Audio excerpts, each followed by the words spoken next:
our longest trusted English newspaper since 1898. Now available digitally. Computer. Order the Manila Times Digital Edition. Subscribed. Get the Manila Times Digital Edition for less than 2 pesos and 50 centavos per day when you sign up for 1 year. The Manila Times, news source of choice, trusted since 1898. Good day. Here are the stories for the Manila Times for Saturday, June 25, 2022. Retired Professor Clarita Carlos said she will address the country's dispute with China over the West Philippine Sea with sensitivity when she assumes office as National Security Advisor or NSA. Saying that no one wants to go war over the maritime row, Carlos said that the best thing the next administration can do is to tread with caution. She said a 2016 arbitral ruling invalidating Beijing's claim over the West Philippine Sea, at least for now, is nothing but a piece of paper. The 76-year-old scholar scientist said until China renounces its claims on the waterway, the best strategy for the Philippines right now is to deal with the Chinese in the language that they know and in the language that we know. Foreign Affairs Secretary Teodoro Locsin Jr. said on Thursday that the Philippines has ended negotiations with China for a joint oil exploration in the West Philippine Sea or WPS. Speaking during the Department of Foreign Affairs or DFA Foundation Day, Locsin said, "The President has spoken. I carried out his instructions to the letter. Oil and gas discussions are terminated completely. Nothing is pending. Everything is over." He said both sides tried to negotiate for 3 years and got as far as constitutionally possible. However, another step forward would have risked a constitutional crisis. With less than a week left in his term, President Rodrigo Duterte said he is ready to face charges filed against him before the International Criminal Court or ICC in connection with his ruthless war on drugs. In a speech during the awarding of Madaya Residences units in Davao City on Thursday, Duterte urged the ICC to stop threatening to investigate the alleged crimes against humanity committed during his administration. As many as 12,000 people were killed during Duterte's anti-narcotics crackdown, mostly from poor communities, according to human rights watchdogs. At least 2,500 of the fatalities were considered to be victims to be extrajudicial killings carried out by the Philippine National Police or PNP. Media organizations and practitioners will push for the passage of the legislation to decriminalize libel under the incoming administration of President-elect Ferdinand Marcos Jr.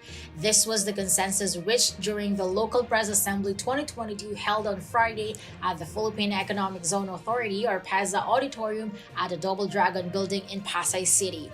The event was jointly hosted by the Publishers Association of the Philippines Incorporated or PAPI, Federation of Provincial Press Clubs of the Philippines Incorporated, and the Boracay Global Press Corps Philippines Incorporated.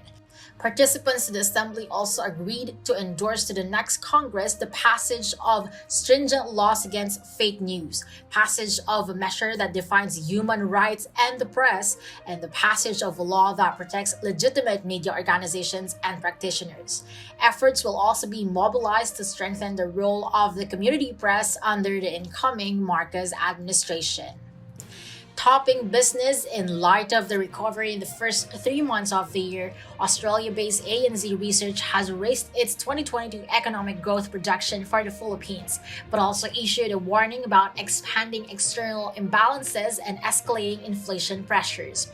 The research company estimated that the country's gross domestic product or GDP will increase by 6.7% this year, faster than both its earlier forecast of 6.5% and the actual GDP growth of 5.7% in 2021. However, it is lower than the 7 to 8% growth target set for this year by the Interagency Development Budget Coordination Committee. The first quarter GDP growth, it stressed, returned to its pre-pandemic level at 8.3%, indicating that domestic demand is demonstrating resilience amid escalating price pressures. In sports, Filipino Kai Soto went undrafted in the NBA 2022 rookie draft on Friday. Through 2 rounds and 58 picks, no NBA team selected a 7'2" homegrown Filipino who played 1 season for the Adelaide 36ers in Australia's NBL. The 20-year-old Soto, who reportedly had workouts with 8 NBA teams, namely New York Knicks, Orlando Magic, Cleveland Cavaliers, Chicago Bulls, Sacramento Kings, Los Angeles Clippers, Atlanta Hawks, and the Indiana Pacers, can still play in the NBA Summer League. That path, however, is no longer an option for Soto.